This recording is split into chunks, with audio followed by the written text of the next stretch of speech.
सातत्यपूर्ण परिश्रमाने हुजेफा नाझला 12वीत यश. नगरदेवळा येथील ग्रामशिक्षण समिती संचालित सरदार एस के पवार माध्यमिक व उच्च माध्यमिक विद्यालयाने फेब्रुवारी-मार्च 2026 मध्ये झालेल्या उच्च माध्यमिक शालांत प्रमाणपत्र परीक्षेत यशाची उज्ज्वल परंपरा कायम राखत घवघवीत यश संपादन केलं आहे. विशेषतः उर्दू माध्यमातील विद्यार्थ्यांनी उल्लेखनीय कामगिरी करत विद्यार्थ्यांच्या गुणवत्तेवर पुन्हा एकदा शिक्कामोर्तब केलं आहे.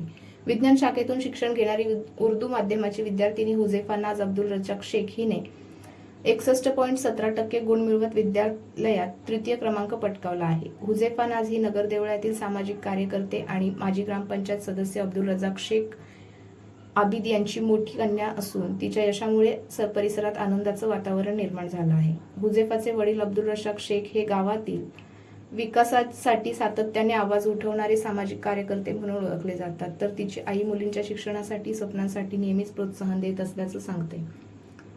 आई वडिलांच्या कष्टाची जाणीव ठेवत हुजेफाने अभ्यासात सातत्य आणि मेहनतीच्या जोरावर यश मिळवलं आहे. हुजेफा नाजला भविष्यात MBBS करून डॉक्टर व्हायचे आहे. समाजासाठी काम करणारी डॉक्टर बनण्याचे स्वप्न ती जिद्दीने पूर्ण करण्यासाठी सातत्याने प्रयत्न करत आहे. हुजेफा नाज शेख हिचे अनुभवाचे बोल, सातत्यपूर्ण परिश्रम, सकारात्मक विचार आणि संघर्षातून मिळवलेले यश हे अनेक विद्यार्थ्यांसाठी प्रेरणादायी ठरत आहे. विशेषतः ग्रामीण आणि उर्दू माध्यमातील विद्यार्थ्यांसाठी तिची वाटचाल आत्मविश्वास वाढवणारी उदाहरण मानलं जात आहे. वालेकुम अस्सलाम। सबसे पहले आपका नाम बताइए। मेरा नाम हुजेफा नाज अब्दुल रजाक शेख है। अभी रिसेंटली मैंने 12th पास किया है। जो अभी एग्जाम दिया उस एग्जाम को आपको बहुत अच्छी मार्क्स मिले, उसके लिए सबसे पहले आपको बहुत बहुत बधाई। Thank you. 12वीं एग्जाम की तैयारी आपने कैसे की थी और एग्जाम के बारे में आप क्या बताएंगे, और 12वीं के जो आने वाले बच्चे उनके बारे में ये पढ़ाई कैसे करें, उनका आप क्या समझते हैं? बेसिकली 2 इयर्स में आपने जो भी किया है, 11 जो होता है वो 12 का बेस होता है। बेस आपका पहले 11th बेस पक्का होना चाहिए, देन आपको 12 ऑटोमेटिकली इजी जाएगा। फिर फिजिक्स जो होता है वो सबके लिए टफ होता है, बट अगर उसकी फॉर्मूला शीट और अच्छे से रिवाइज करे, अगर की पॉइंट्स को रीड करे तो ऑब्वियसली सारे सब्जेक्ट्स इजी होते हैं। बात किया तो केमिस्ट्री मैथ्स के बारे में कैसे किया? केमिस्ट्री मैथ्स जो टीचर्स पढ़ाते थे उसको घर पर आकर वही रीड और रिवाइज करना चाहिए बस। आपने एग्जाम की तैयारी किस हिसाब से की थी और कैसे की? 12th जो होता है, बेसिकली साइंस स्ट्रीम थोड़ी टफ होती है, बट उसमें फन भी होता है, तो उसको इतना डिफिकल्टी में लेवल में नहीं लेना चाहिए। देन उसमें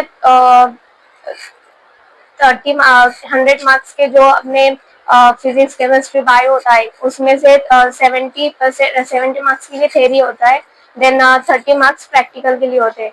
तो प्रैक्टिकल अच्छे से देना चाहिए। उसकी बेस पर आपको आपके जो चैप्टर्स होते हैं वो अच्छे से एक्सप्लेन भी हो जाते हैं उसके अंदर, और प्रैक्टिकल के थ्रू आपका रिवीजन भी हो जाता है जो टीचर्स ने पढ़ाया होता है।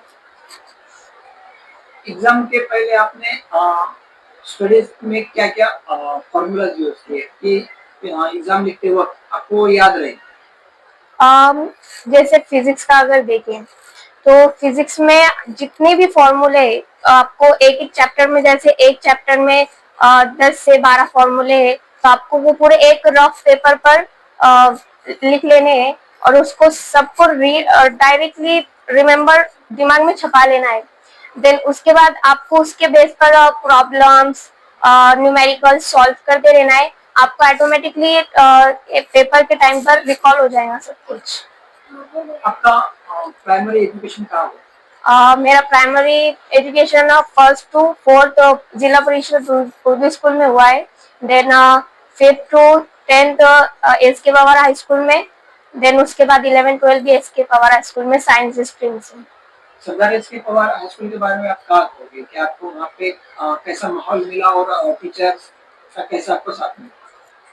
11 SK पवार हाई स्कूल में जो भी फैकल्टी है बहुत ही बेस्ट है, एंड बहुत सपोर्टिव टीचर्स है, और हमें टीचर्स के साथ फ्रेंडली होना चाहिए ताकि जो भी डाउट हो तो हम उनसे डायरेक्टली शेयर कर सके और वहाँ के teachers, SK Pawar high school के जो टीचर्स है वो भी बहुत ही बेस्ट है। मीन्स अगर हमें जितनी भी बार दिक्कतें आ रही है तो वो उसी टाइम पर हमें सपोर्टिव देकर उस क्वेश्चन को, जो भी डाउट है, वो सब क्लियर करा देते हैं। आप आने वाली लड़कियों के लिए या फिर बच्चों के लिए क्या सबक होगा? यही कि अगर आपको पहली टाइम पर आपका इम्प्रूवमेंट थोड़ा कम है तो हिम्मत नहीं आनी चाहिए। आगे इम्प्रूवमेंट कोशिश करते रहनी चाहिए, हार नहीं माननी चाहिए बस। शुक्रिया। आपने अभी नीट का भी एग्जाम दिया था, Yes. उस बारे में आप क्या कहेंगे? नीट का एग्जाम अभी एनटीए ने कैंसिल कर दिया है। देन अभी अपडेट आई है एनटीए से कि वो रीनीट कर रहा है।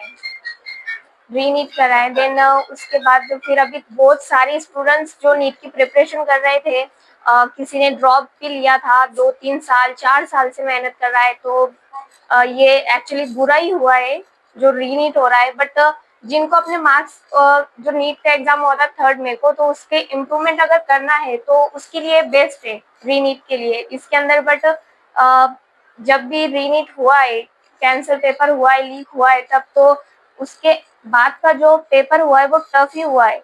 देन अभी भी हो सकता है कि पेपर टफ ही हो, बिकॉज अभी जो 3 मई को पेपर हुआ था वो इजी था और बायो केमिस्ट्री थोड़ी लेंदी थी, बट सफिशिएंट था स्टूडेंट्स के लिए, इजी था। बट अभी जो हो सकता है 21 जून को जो पेपर है नीट का, तो वो टफ हो सकता है। तो उसी के हिसाब से जो भी नीट की प्रिपरेशन कर रहा है उसको उतनी मेहनत करनी चाहिए कि टफ पेपर भी आए तो उसको कोई दिक्कत ना आए एग्जाम हॉल में। आपका भी नीट के एग्जाम के लिए अभी भी और आपके हाथ में 1 महीने का पीरियड। यस। तो उस हिसाब से आप फिर से नए से कैसे उसको रिवाइज करेंगे या फिर उसकी तैयारी करेंगे? अब 2 साल का जो सिलेबस है वो 1 महीने में कवर करना थोड़ा टफ तो है, बट स्टूडेंट्स अगर दिल पर ले तो वो कर सकता है। और आगे फ्यूचर में आपका प्लान क्या है? हाँ, मेडिकल।